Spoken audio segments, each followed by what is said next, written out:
Primary school আমার ফান্ডের প্রথম টাকা 2021 সালে প্রথম ফান্ডের টাকা আমি দিয়েছি। তোমরা বলতে পারবা না যে আমি এই এরিয়া যেহেতু মতু অধ্যুষিত উদ্বাস্তু সম্প্রদায়ের মানুষ, আমি ওই সম্প্রদায়ের মানুষ একজন প্রথম টাকা ল্যাডের টাকা আমি এই এরিয়া টাকা দিয়েছি। কেউ বলতে পারবে না। এই যে পার্টি ক্ষমতায় আসুক, রাস্তা উঁচু কীভাবে দেখো, রাস্তা উঁচু করলে হবে না, পরিকল্পনা করতে জল নিকাশি ব্যবস্থা দরকার জল নিকাশি ব্যবস্থাটা পুরো ভেঙে পড়েছে। টাকা কোথায় গেল দাদা?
বিদ্যুৎ কিনা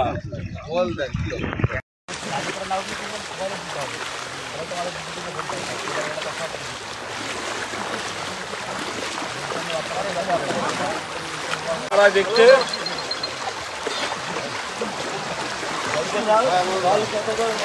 এই তো তাই জন্য তো এসছে। মা কেমন আছে?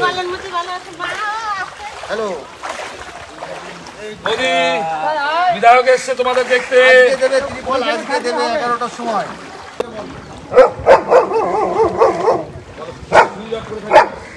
কম পয়সার জায়গা কোথায়?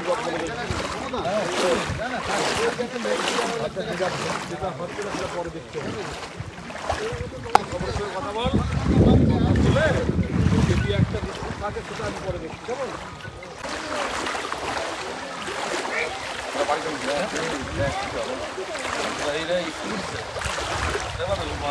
রাজি হয় ওই বাপ্পাদা যখন বলে ওইটা আমাদের দিয়ে কি করবে এরা সবই বন্ধু কি একদম শেষ সীমান্ত এইভাবে দুধ। হ্যাঁ, অসুবিধা নেই না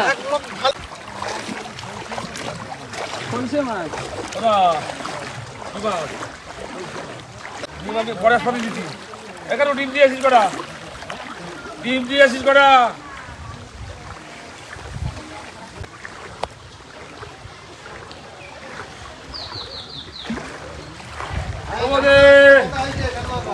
মোদি জলে তো মগ্ন, এমএলএ এসছে তোমাদের জল দেখতে।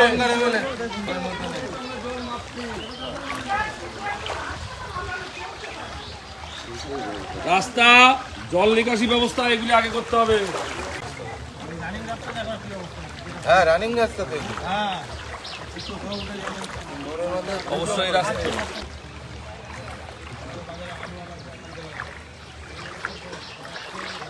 হ্যাঁ, রাস্তা তো বেরোনোর এই একটা এখান থেকে বেরোতে হবে, তার রাস্তা নেই। কোনটা যাবি? এটা ওইটা নমস্কার নমস্কার।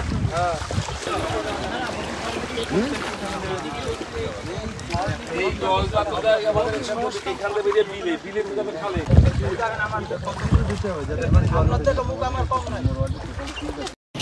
বেশ কিছুদিন আগেও 14 নম্বর ওয়ার্ডে আপনার উপরে হামলা করার চেষ্টা করা হয়েছিল, আজকে আবার সেই ঘটনা 21 নম্বর ওয়ার্ডে হলো, কি বলবেন?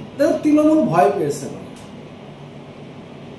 আমাকে বললে ভুল হবে, বনগাঁ জনগণের আশীর্বাদকে ভয় পেয়েছে, কারণ বনগাঁ জনগণ আশীর্বাদকে ভর করে আমাকে ভোট দিয়ে জয়ী করেছে। সেই আতঙ্কে ভুগছে। কারণ তৃণমূল তো উন্নয়ন বলে কিছু করেনি সারা পশ্চিমবঙ্গ জুড়ে। আজকে সেখানে জলমগ্ন এরিয়া আমি গিয়েছি, মানুষের পাশে দেখতে, সুখ দুঃখের পাশে অঙ্গীকার হতে গিয়েছি। প্রত্যেকবারই আমি যাই, প্রত্যেকবারই এত সময় একটা সমস্যা হলেই যে পার্সেন্টালে লোকজন থাকে সেখানে যাই, তাদের পাশে দাঁড়ানোর চেষ্টা করি ক্ষুদ্র সাধ্যমতো। কারণ আমরা তো তৃণমূলের এমএলএ না, যেটাই করতে আমাদের ব্যক্তিগত উদ্যোগে, সেই জন্যই গিয়েছিলাম ভিজিট করতে। কিন্তু কিছুদিনের ব্যবধানে একই ঘটনা দুইবার, তো সিকিউরিটি বাড়ানোর দাবি করছেন কি? এবার সিকিউরিটি দেখুন, ব্যাপারটা পশ্চিমবঙ্গের বনগাঁর জনগণ আমার সাথে আছে, শুনুন আপনারা, বনগাঁর মানুষের আশীর্বাদ আমার সঙ্গে আছে। সর্বোপরি আমাকে ভয় পেয়েছে, আমাকে যদি ভয় না করতে বারবার আক্রমণ হতো না। আর আমাকে ভয় দিয়ে দমিয়ে রাখা যাবে না, কারণ হচ্ছে বনগাঁর মানুষের আশীর্বাদ ধন্য আমি বিজেপির এমএলএ। আমি ভয় পাবো, আমার বনগাঁর মানুষ তো ভয় পাবে না, কিন্তু বনগাঁর মানুষ আশীর্বাদ করছে, আমি কেন ভয় পাবো? বনগাঁর মানুষ আমার সাথে আছে। ওরা কি ভয় পেয়ে আপনাকে আক্রমণ করছে? ওরা ভয় পাচ্ছে, কারণ দেখুন একটা প্রদীপ যখন নেভার সময় হয়, যখন নিভে যায় প্রদীপটা দপদপ করে জ্বলে। তৃণমূলের অবস্থা সেটা প্রদীপ নেভার সময় যখন দপদপ করে জ্বলছে। 26-এ তৃণমূলের বিসর্জন হবে, এটা আপনারা বলে দিলাম। কোনো শক্তি নেই, তৃণমূলকে কোনো শক্তি নেই আটকাতে পারবে। এবং একটা কথা আমি বলে দিয়ে যাচ্ছি, বদলাও হবে, বদলও হবে। তৃণমূলের যেসব গুন্ডা বাহিনী যেটা খেলা খেলছে, বদলাও হবে, বদল হবে, এইটুকু আমি বলে রাখছি আপনাদেরকে। বদলার মানুষকে সাথে নিয়ে বদলা নির্বোধের বিরুদ্ধে। পরিবারটা সাধন দাসের পরিবার, দীর্ঘ 35 বছর ধরে 21 নম্বর ওয়ার্ডের কাউন্সিলর, সে কোনো উন্নয়ন করেনি। সাধন দাস ছিলেন 5 বারের কাউন্সিলর, ওনার ওয়াইফ ছিলেন কাউন্সিলর, ওনার ছেলে বর্তমানে কাউন্সিলর। সাধন দাসের ছেলে যিনি বর্তমানে কাউন্সিলর, তিনি তার গুন্ডা বাহিনী পাঠিয়ে 3-4টে গুন্ডা বাহিনী, বেশি লোক তো নেই। আসলে বনগাঁতে তৃণমূল বলে কেউ নেই, বনগাঁতে তৃণমূল বলে কেউ নয়। 2-4টে গেঁজাখোর, হিরোইনখোর, মাতাল, তারা তৃণমূল করে, আমজনতা তৃণমূল করে। আমার প্রশ্ন বনগাঁ পৌরসভার কাছে, আপনাদের তো কাউন্সিলর 35 বছরের কাউন্সিলর, আগে কংগ্রেস ছিল, বর্তমানে তৃণমূলে, উন্নয়ন কেন হয়নি? এ প্রশ্নের জবাব আপনারা দেবেন না? যে গুন্ডা বাহিনী পাঠিয়েছে যে কাউন্সিলর, সে জবাব দেবেন না? কিন্তু বনগাঁর মানুষ যোগ্যতম জবাব আগামী 26-এর নির্বাচনে দেবে, এটা মাথায় রাখবে।